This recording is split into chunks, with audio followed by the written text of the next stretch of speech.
nombre del Padre, y del Hijo, y del Espíritu Santo. Amén. Que el Dios de la vida, que ha resucitado a Jesucristo, rompiendo las ataduras de la muerte, esté con todos ustedes. Y con tu espíritu. Hermanos, buenos días a todos. Buenos días. Sean bienvenidos a esta celebración, la que recordamos el acontecimiento de la resurrección en nuestras vidas. Para iniciar esta celebración, reconozcamos delante de Dios nuestros pecados y pidámosle perdón al Señor en un momento de silencio.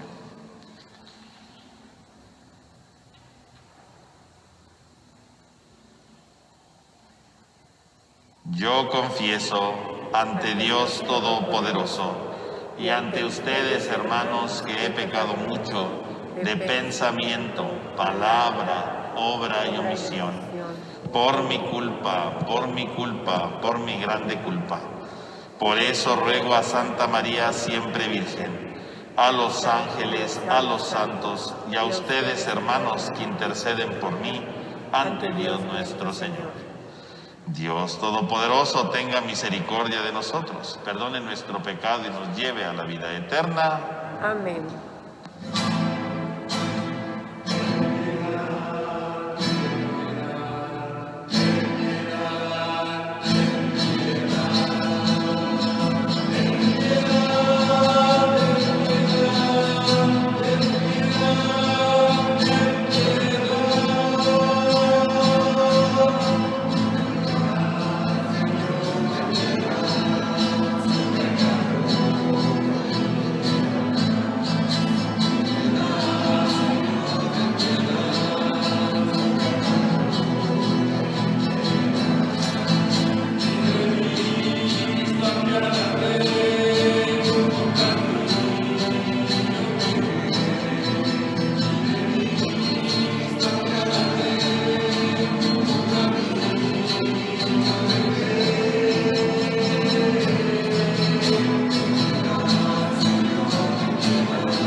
Oremos.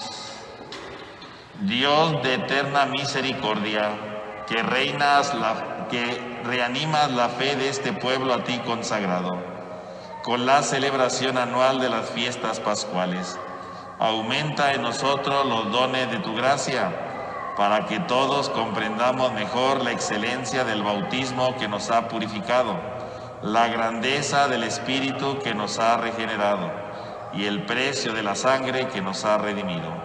Por nuestro Señor Jesucristo, tu Hijo, que vive y reina contigo en la unidad del Espíritu Santo y el Dios, por los siglos de los siglos. Amén. Tenga la bondad de tomar asiento, hermanos, vamos a escuchar atentamente la palabra de Dios. Del libro de los Hechos de los Apóstoles.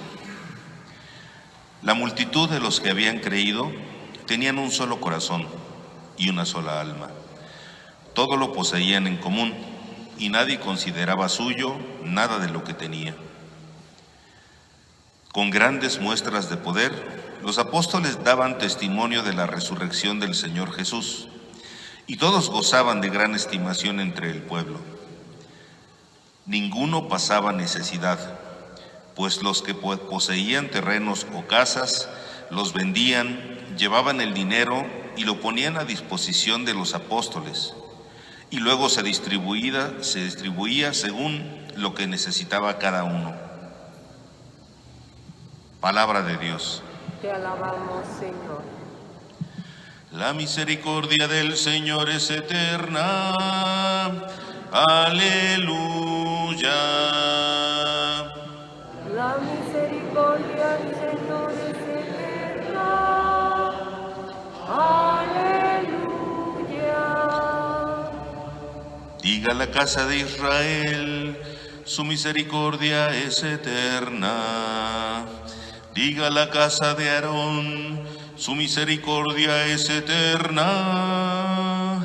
Digan los que temen al Señor, su misericordia es eterna.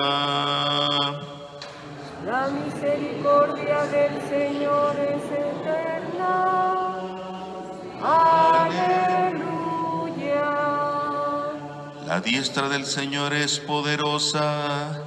La diestra del Señor es nuestro orgullo.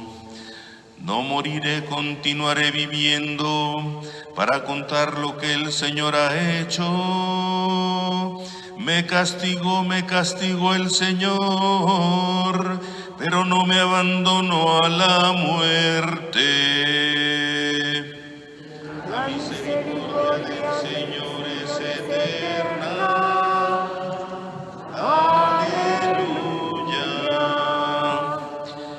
La piedra que desecharon los constructores es ahora la piedra angular.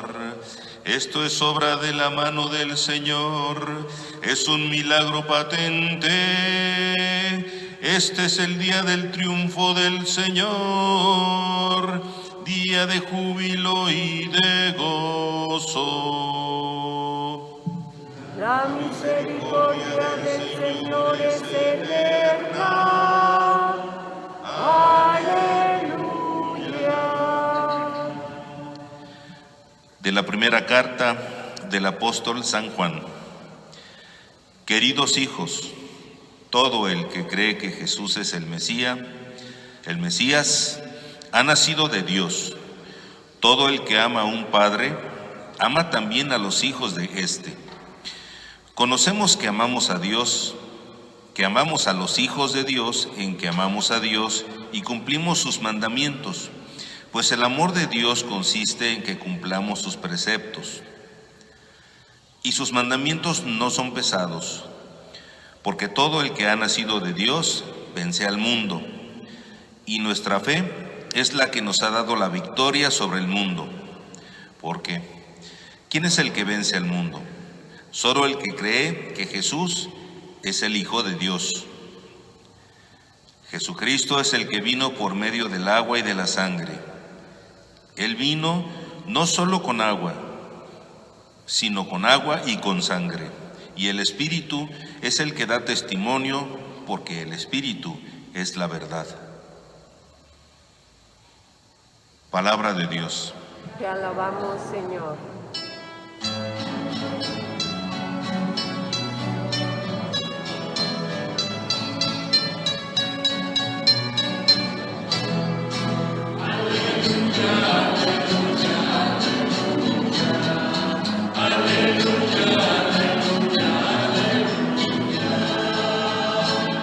Tomás, tú crees porque me has visto. Dichosos los que creen sin haberme visto, dice el Señor. Aleluya, aleluya, aleluya.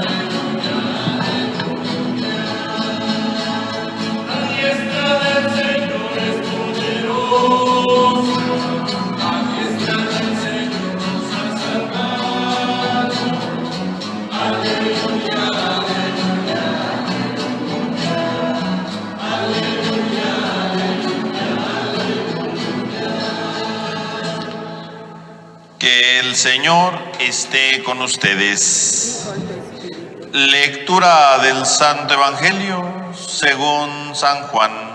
Gloria a ti, Señor. Al anochecer del primer día de la semana, estando cerradas las puertas de la casa donde se hallaban los discípulos, por miedo a los judíos, se presentó Jesús en el centro y les dijo: la paz esté con ustedes. Dicho esto, les mostró las manos y el costado. Cuando los discípulos vieron al Señor, se llenaron de alegría. De nuevo les dijo Jesús: la paz a ustedes, como el Padre me ha enviado, así también los envío yo. Después de decir esto, sopló sobre ellos y les dijo: reciban Espíritu Santo. A los que se les perdonen los pecados, les quedarán perdonados, y a los que no se les perdonen, les quedarán sin perdonar. Tomás, uno de los 12, a quien llamaban el gemelo, no estaba con ellos cuando vino Jesús. Y los otros discípulos le decían: hemos visto al Señor. Pero él les contestó: si no veo en sus manos la señal de los clavos, y no meto mi dedo en los agujeros de los clavos, y no meto mi mano en su costado, no creeré. 8 días después estaban reunidos los discípulos a puerta cerrada, y Tomás estaba con ellos. Jesús se presentó de nuevo en el centro y les dijo: la paz a ustedes.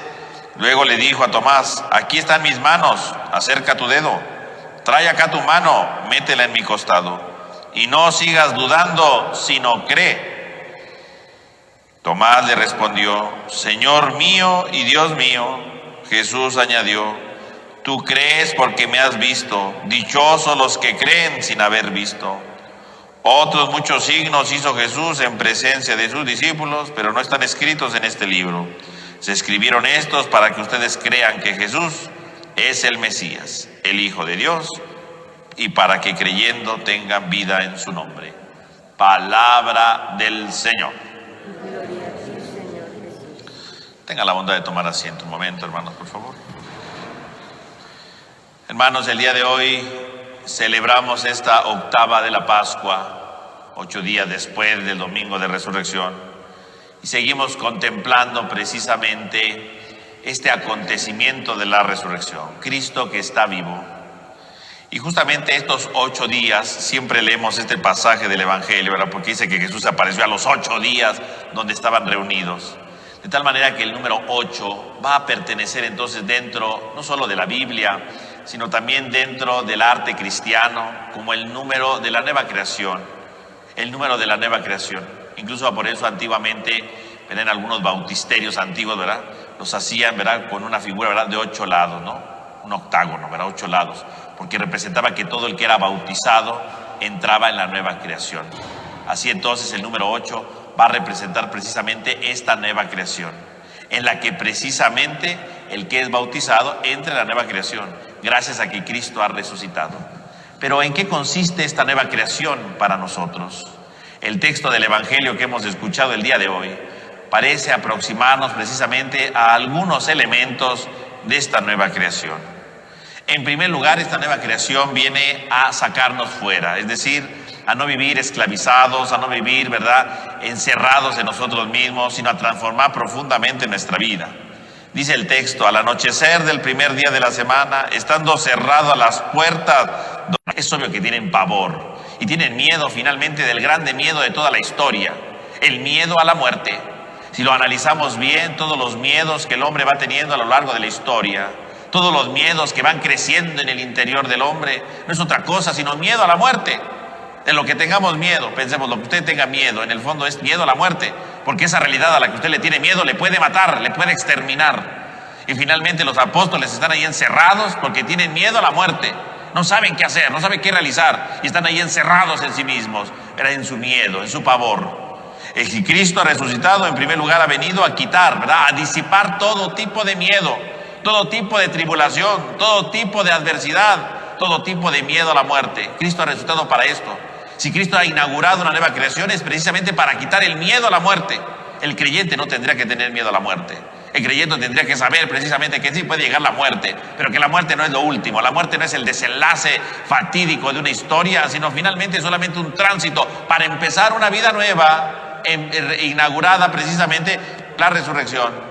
Cristo, por lo tanto, viene a desbordar totalmente las capacidades, las ideas que se tienen de la muerte a partir del acontecimiento de la resurrección. Y entonces Jesús, ¿verdad?, aparece ahí en el centro, aparece, porque no dice que entre, porque los discípulos han cerrado las puertas, y tener cerradas las puertas significa que ya no dejan entrar a nadie, no solamente a los enemigos, no dejan entrar absolutamente a nadie, ni siquiera Cristo podría entrar, porque están cerradas las puertas, están atrancadas. Jesús tiene que entrar entonces de otra manera, y entonces se aparece ahí en el centro, ¿verdad? Violentamente aparece ahí, ¿verdad?, precisamente para hacer presencia, ahí donde está el miedo, ahí donde tiene la estructura de muerte, parece estar ganando, ahí aparece Jesús en el centro, para demostrar que entonces aún en el temor más grande del hombre, Jesús siempre aparece. Solamente habrá que reconocerlo, ¿no? Los discípulos lo reconocen. También a nosotros, cuando tenemos miedo de algo, ¿verdad?, tenemos miedo a un fracaso, tenemos miedo a un desamor, tenemos miedo a una traición, tenemos miedo incluso a la misma muerte, decíamos. Ahí aparece Jesús siempre para tratar de consolarnos, para tratar de tener esperanza. El problema está que a veces nosotros no lo vemos. El problema está que a veces nosotros no lo vislumbramos, no somos capaces de verlo más allá, sino que nos encerramos en nuestra muerte, nos encerramos en nuestro miedo, en nuestro pánico, y ya no queremos ir adelante. Y Jesús entonces aparece ahí en el centro. Y dice el texto precisamente que aparece en el centro, porque el centro, mis hermanos, en la Biblia es un tema fundamental. El centro, recordemos que, ¿verdad?, todas las posiciones en la Biblia tienen un simbolismo, ¿verdad? Si aparece a la derecha, si aparece a la izquierda, ¿verdad? Siempre, ¿verdad?, tiene un simbolismo. Y si dice que aparece en el centro, ¿verdad?, representa la realidad fundamental para el hombre. Todo lo que se encuentra en el centro es la realidad fundamental para el hombre, sin la cual el hombre no podría vivir, es lo esencial en la vida. Siempre que aparece algo en el centro, es una realidad para que el hombre se guíe a partir de ella, que la necesita para su vida, que la necesita para su existencia, que la necesita para su desarrollo ulterior en la historia. Todo lo que aparece en el centro es una realidad fundamental. Si Cristo aparece en el centro, significa que ahora la única realidad fundamental es precisamente el Señor. Si Cristo aparece en el centro, significa que ahora la única realidad fundamental es Él, que va guiando, que va acompañando, que va iluminando, que va transformando, que va renovando. Es Cristo el que va transformando nuestra vida. Es Cristo el que va iluminando. Él es el centro ahora de la comunidad. Si Cristo no es el centro, si la vida no gira en torno a Cristo, si todo no se desenvuelve en torno al Señor, entonces todo pierde sentido, todo pierde horizonte, todo pierde razón de ser. Solo Cristo da sentido al corazón del hombre. Solo Cristo le da sentido a las más profundas necesidades del corazón humano. Solo Cristo. No hay otra realidad, mis hermanos. Solo el Señor es el que le da sentido a nuestra vida. Todo tiende a Cristo, todo gira en torno a Él. Solo a través de Él puede vencerse los miedos. Solo a través de Él se puede vencer la muerte. Cristo es el centro de todo. Y ahí está, Cristo en el centro. Es la realidad fundamental. Así como en el Antiguo Testamento, ¿verdad?, en la primera creación estaba en el centro el árbol de la vida. Estaba en el centro el árbol de la ciencia del bien y del mal. Porque eran las realidades fundamentales para el hombre, ¿no? Conocer lo que es bueno y lo que es malo. Es decir, conocer lo que le ayuda y lo que le lastima. Tener la capacidad de tener vida, ¿verdad? El árbol de la vida, ahí estaba en el centro. Ahora en la nueva creación, el que está en el centro es Cristo, porque Cristo es el criterio para todo. Ya no se necesita un árbol de la ciencia del bien y del mal, porque ahora Cristo es el nuevo criterio ordenador de la realidad. Ya no necesitamos saber qué es lo bueno o malo. Cristo es el que va a orientarnos hacia la plenitud de la vida. Ya no necesitamos al árbol de la vida para encontrar plenitud de nuestra historia. Ahora Cristo está en el centro porque es la nueva plenitud. Ahí está en el centro, la nueva creación, y ahí está Jesús en el centro. E inmediatamente el primer mensaje que les da es la paz a ustedes. Inmediatamente, primeras palabras. Porque para un corazón, ¿verdad?, que tiene miedo, para un corazón temeroso, ¿verdad?, un corazón que no sabe qué hacer en la vida, lo primero que necesita es una palabra de ánimo, una palabra de paz, la paz a ustedes. El corazón temeroso del hombre requiere precisamente de la paz. Y la paz entendida, ¿verdad?, precisamente como la armonía del corazón del hombre, ¿no? Esa es la paz. La paz no significa ausencia de problemas, ¿verdad?, ausencia de guerras, no, esa no es la paz. La paz en la Biblia representa la armonía en el corazón del hombre, que haya armonía.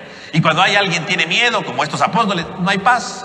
No hay paz, aunque no tengan problemas. No hay paz porque hay algo que les está dejando inestables, porque hay algo que no los deja ser felices, porque hay algo que no les permite transformar lo más profundo de su corazón. No tienen paz. Y ahí es entonces donde se requiere precisamente la paz. Es ahí donde se requiere la armonía, es ahí donde se requiere la capacidad fundamental de la historia. La paz, la armonía, lo que realmente da sosiego a las necesidades más hondas del corazón. La paz esté con ustedes, la paz. Fíjese cómo el texto de manera magistral nos enseña precisamente el tema de la paz. La paz esté con ustedes, la paz. No necesitan otra cosa, no necesitan otra realidad, no necesitan otra situación, solamente la paz, la paz. Es lo primero que necesita el discípulo. Y entonces inmediatamente que les da la paz, dice, les mostró las manos y el costado. Claro, porque lo primero que tiene que hacer el creyente para quitar sus miedos es primero que nada la paz. Pero la segunda cosa que tienen que entender es el sentido de la pasión. Porque si esos apóstoles están ahí encerrados, es porque su maestro acababa de morir, ¿no? Claro, ahí está ya resucitado, pero acaba de morir, tenían miedo a la muerte. Jesús lo que tiene que enseñarles es ahora entender el sentido de su entrega. Por eso dice que les enseña las manos y el costado, las heridas. Porque finalmente la única manera de entender la Pascua y la única manera de entender la resurrección es entendiendo el misterio del amor. Si Cristo tiene esas heridas en las manos, en los pies, si Cristo tiene esas heridas en el costado, es solamente por una cosa, por amor. No las tiene por otra cosa, no las tiene por otra realidad, las tiene por amor. Murió en la cruz por amor. Murió en la cruz porque se entregó, ¿no? Ya lo dice el mismo Evangelio de Juan, ¿no? En el capítulo 10, ¿no? A mí nadie me quita la vida, la entrego yo. Es Jesús el que ha entregado la vida, es Jesús el que se ha donado, es Jesús el que se ha entregado, es Jesús que muestra las heridas para decir, si yo he resucitado y estoy delante de ustedes, es por amor. Y ustedes no tienen que tener miedo de la muerte, porque finalmente el amor trae vida, el amor trae resurrección, el amor transforma lo más profundo del corazón humano. El amor, solo el amor da sentido a la historia, solo el amor le da plenitud al corazón del hombre, el amor. Y ahí está Jesús enseñando sus heridas, ¿no? Y ahí está Jesús enseñando el costado, mostrando el amor al extremo, ¿no? De ese costado donde salió la sangre y el agua, ¿no? Ese costado donde se desbordó totalmente la vida, el amor, la sangre, el espíritu, el agua. Ahí está Jesús dando todo, ¿no? El amor profundo. Fíjese cómo toda la nueva creación tiene que estar entendida a partir del amor. Si hay Cristo resucitando es el amor. Si quiere quitar el miedo del corazón del discípulo, efectivamente, por un lado la paz, la armonía que necesita, pero la armonía se logra cuando entendemos que todo esto ha sucedido por amor. No ha sucedido solamente porque Jesús lo agarraron preso, ¿verdad? Porque hubo un traidor. No, todo es amor. Y si entendemos el amor, entonces nadie tendría que tener miedo a la muerte. Porque quiere decir que entonces el amor es el que triunfa al final de cuentas. El amor más loco y desmedido, ¿verdad? El amor más absurdo de la historia puede triunfar porque al final triunfa en la vida, en la resurrección. Y ahí está, mostrando eso.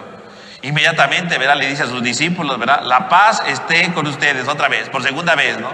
Como mi Padre me ha enviado, así también los envío yo, inmediatamente. La paz que Jesús les había dado al principio, ahora les dice, así como yo se las doy, se las doy, ¿verdad?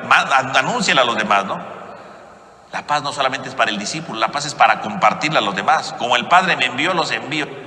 La paz se tiene que comunicar a los demás. El segundo saludo de paz no lo da Jesús solamente para que tengan mucha paz, no, lo da precisamente para que ahora lo anuncien. La paz que están recibiendo ahora, la paz que están entendiendo desde la dinámica del amor, la tienen que anunciar. Si Él fue enviado por el Padre, ahora los envía Él. La paz no es algo que alguien tenga que tener en su corazón, la paz es algo que se tiene que comunicar a los hombres. Tienen que ser portadores de la paz, ¿no? Ya lo decía Jesús también en las bienaventuranzas, ¿no? Bienaventurados los que practican la paz, los pacíficos, los que anuncian la paz. La paz que yo les doy es para que la anuncien. Una paz que brota de la resurrección, una paz que brota del corazón. Reciban Espíritu Santo, sopla. Y lo mismo que pasó en la creación, ¿no? La primera creación que hace Dios. Dios crea todo y luego agarra ahí, ¿verdad? Forma con el barro, ¿verdad? ¿Verdad? Al hombre, y luego dice que insufló, ¿verdad? Sopla sobre este barro y el hombre empieza a ser un ser viviente. Jesús sopla de nuevo. Y ahora sopla sobre los discípulos que son barro, ¿verdad? El nuevo barro son los discípulos. El que el barro representa, ¿verdad? El polvo representa la fragilidad del hombre, ¿no? El polvo representa la debilidad del hombre, ¿verdad? La falta de estructura, la falta de consistencia del hombre. Ese es el polvo, ¿no? Ese es el barro del hombre. Ahí estaba creado en la primera creación, ahí formando al hombre, ¿verdad? Para decir, el hombre es débil, el hombre es pequeño, el hombre es frágil. Pero Dios le sopla, le insufla su aliento para que el hombre sea fuerte, para que el hombre tenga vida. Pues ahora está el nuevo barro. El nuevo barro son este puñado de apóstoles cobardes que abandonaron a Jesús. Este puñado de apóstoles que tienen miedo a la muerte. Este puñado de apóstoles que son débiles, endebles. Y en ese momento Jesús sopla como si fuera una nueva creación del hombre. Así como la primera creación, ¿verdad? De Génesis 2:7. Ahora aquí en el Evangelio de Juan, ¿verdad? Sopla Jesús sobre este nuevo barro. Sobre estos discípulos, ¿verdad? Que son miserables, sobre estos discípulos que no tienen fuerza, sobre estos discípulos que no tienen la capacidad de ser valientes. Sopla sobre ellos, creando un nuevo tipo de hombre. Y así como insufló el aliento en la primera creación, ahora sopla Jesús para generar un nuevo tipo de hombre. Sopla Jesús para que aparezca un nuevo tipo de hombre en ese barro. Y ese barro seguimos siendo nosotros, porque a lo mejor sí, ¿verdad? Si lo vemos, David, nosotros somos temerosos, tenemos miedo de tantas cosas, ¿no? Tenemos miedo de la muerte, tenemos miedo de que nos traicionen, ¿verdad? Decíamos, tenemos miedo de que nos vean la cara, tenemos el miedo de que no nos salgan bien las cosas, tenemos el miedo de enfermarnos, tenemos miedo de tantas cosas. Somos barro. Y sin embargo, la resurrección es el soplo de Cristo. Viene y sopla para que nuestra vida se transforme, para que nuestra vida se levante, para que nuestra vida sea totalmente nueva, esté totalmente regenerada en la presencia del Señor. Sopla. Y este soplo del Señor, mis hermanos, sigue adelante. Y este soplo del Señor continúa en nuestra historia. Si Cristo ha resucitado y hoy lo estamos celebrando, es porque Él viene a soplar, viene a darnos su espíritu para hacer nuevas vidas. Aunque seamos barro, aunque seamos pecadores, aunque seamos pequeños, Él viene a soplar para generar un nuevo tipo de hombre. La resurrección que celebramos cada año en este tiempo de Pascua tendría que ayudarnos precisamente a seguir, ¿verdad? A levantarnos profundamente y a saber que la última palabra no la tiene el barro, no la tiene el miedo, no la tiene el temor. La última palabra la tiene la vida. Cada año celebramos la Pascua para recordar que el Señor sigue soplando sobre nosotros, porque sigue confiando en nosotros para transformar nuestra historia, para renovar nuestro corazón, para generar un nuevo tipo de hombre capaz de transformar lo más profundo de su ser. Mis hermanos, pidamos hoy, a la luz de este texto, que realmente seamos esa nueva criatura que el Señor espera de nosotros. Pidamos hoy, a la luz de este texto que hemos escuchado, que realmente vayamos transformando nuestro corazón y vayamos dándole sentido a nuestra historia. Y si somos barros, somos pequeños, somos débiles, somos temerosos, digámosle: Señor, necesito tu aliento, necesito tu espíritu para que me formes nuevo, para que me hagas distinto y para que sea capaz de anunciar que tú vives, porque tú has resucitado en mi interior. Que así sea. Así sea.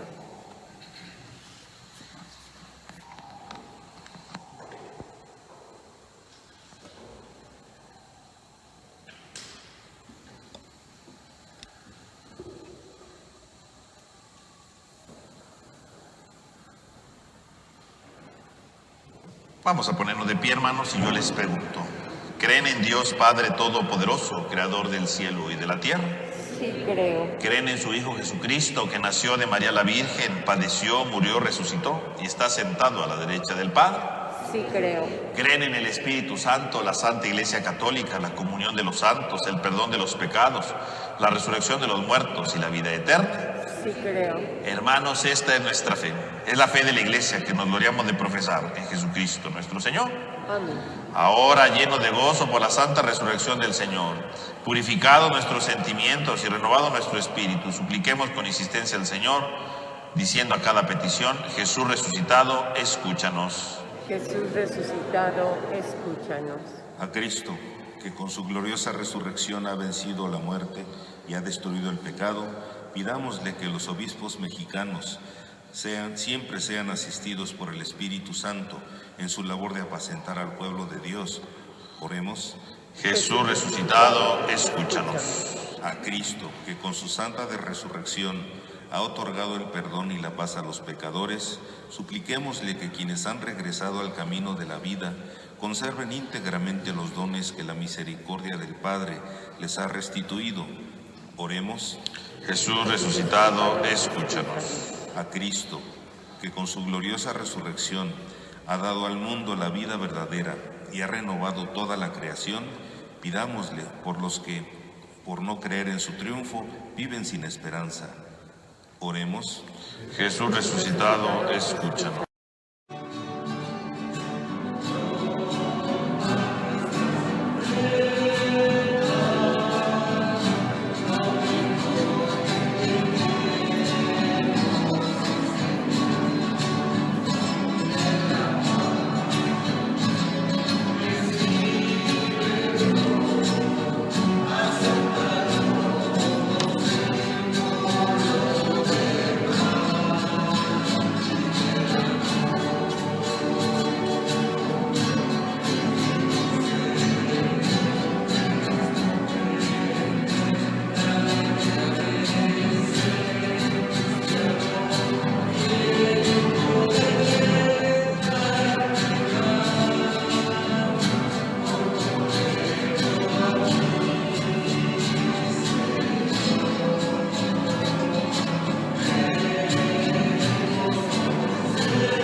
oren, hermanos, para que este sacrificio mío de ustedes sea agradable a Dios Padre Todopoderoso.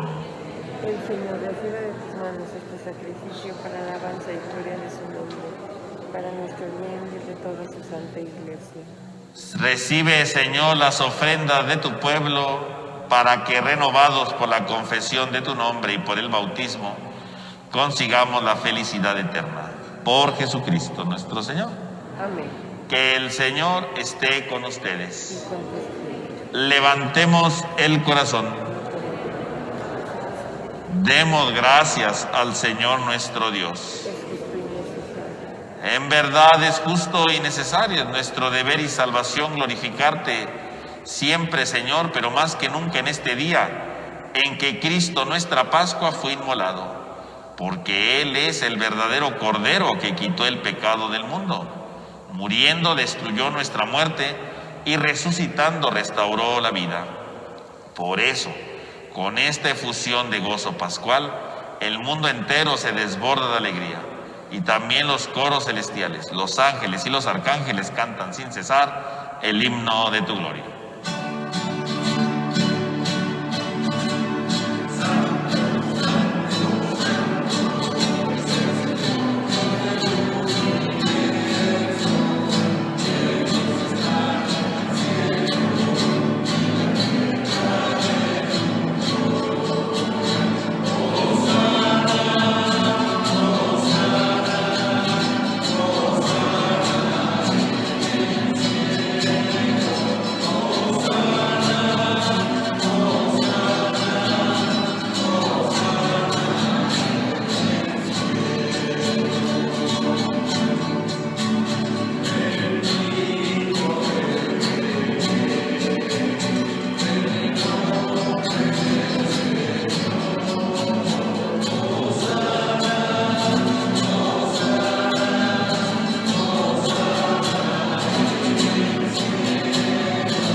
Santo eres en verdad, Señor, fuente de toda santidad.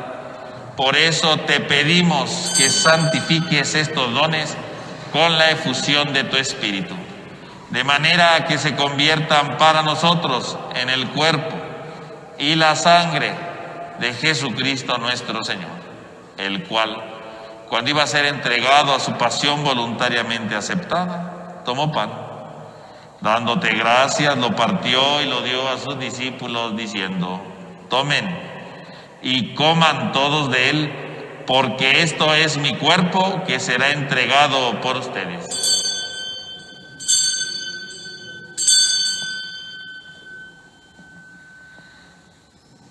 Del mismo modo, acabada la cena, tomó el cáliz.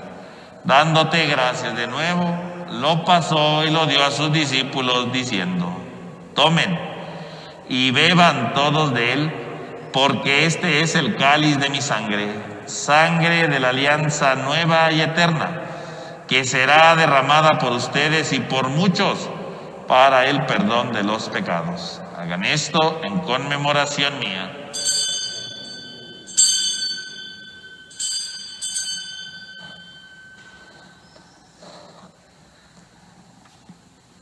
Este es el sacramento de nuestra fe. Anunciamos tu muerte, proclamamos tu resurrección. Ven, Señor Jesús. Así pues, Padre, al celebrar ahora el memorial de la muerte y resurrección de tu Hijo, te ofrecemos el pan de vida y el cáliz de salvación. Y te damos gracias porque nos haces dignos de servirte en tu presencia. Te pedimos humildemente que el Espíritu Santo congregue la unidad a cuantos participamos del cuerpo y sangre de Cristo. Acuérdate, Señor, de tu iglesia extendida por toda la tierra y reunida aquí en el día santísimo de la resurrección del Señor. Y con el Papa Francisco, nuestro obispo Jesús Antonio, y todos los pastores que cuidan de tu pueblo, llévala a su perfección en la caridad. Acuérdate también de nuestros hermanos que durmieron en la esperanza de la resurrección, y de todos los que han muerto en tu misericordia, admítelos a contemplar la luz de tu rostro. Ten misericordia de todos nosotros, y así con María, la Virgen Madre de Dios, San José su esposo, los apóstoles, y cuantos vivieron en tu amistad a través de los tiempos, merezcamos por tu Hijo Jesucristo compartir la vida eterna y cantar tus alabanzas. Por Cristo, con Él y en Él, a ti Dios Padre omnipotente, en la unidad del Espíritu Santo, todo honor y toda gloria por los siglos de los siglos. Amén. Fieles a la recomendación del Salvador y siguiendo su divina enseñanza, nos atrevemos a cantar.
Líbranos de todos los males, Señor, y concédenos la paz en nuestros días, para que, ayudados por tu misericordia, vivamos siempre libres de pecado y protegidos de toda perturbación, mientras aguardamos la gloriosa venida de nuestro Salvador Jesucristo. Tuyo es el reino, tuyo el poder y la gloria por siempre, Señor. Señor Jesucristo, que dijiste a tus apóstoles, la paz les dejo, mi paz les doy, no tengas en cuenta nuestro pecado, sino la fe de tu iglesia. Y conforme a tu palabra, concédenos la paz y la unidad. Tú, que vives y reinas por los siglos de los siglos. Amén. Que la paz del Señor esté con todos ustedes. Y con tu espíritu.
Este es el Cordero de Dios que quita el pecado del mundo. Dichosos los invitados a la cena del Señor.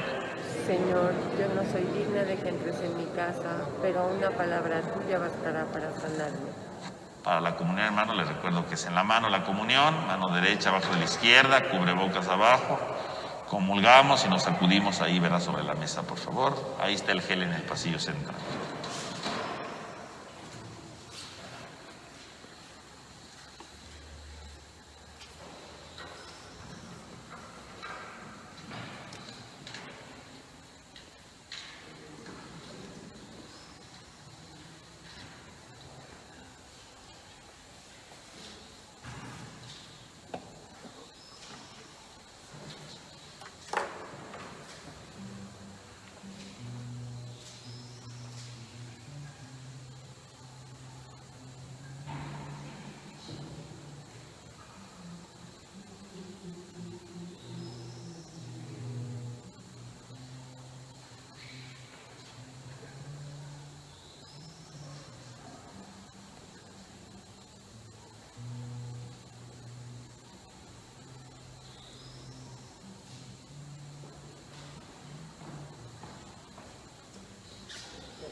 Vamos a hacer la oración de comunión espiritual. Creo, Señor mío, que estás realmente presente en el Santísimo Sacramento del altar. Te amo sobre todas las cosas y deseo ardientemente recibirte dentro de mi alma. Pero no pudiendo hacerlo ahora sacramentalmente, ven al menos espiritualmente a mi corazón como si ya te hubiese recibido. Me abrazo y me uno todo a ti. Oh Señor, no permitas que me separe de ti. Amén. Oremos. Dios Todopoderoso, concédenos que la gracia recibida en este sacramento pascual permanezca siempre en nuestra vida. Por Jesucristo nuestro Señor. Amén. Que el Señor esté con ustedes. Y con tu espíritu. Y la bendición de Dios Todopoderoso, Padre, Hijo y Espíritu Santo, descienda sobre todos ustedes. Amén. Hermanos, podemos ir en paz. Aleluya, aleluya. Demos gracias a Dios. Aleluya, aleluya. Que tengan todos un feliz domingo y una semana llena de la presencia de Dios.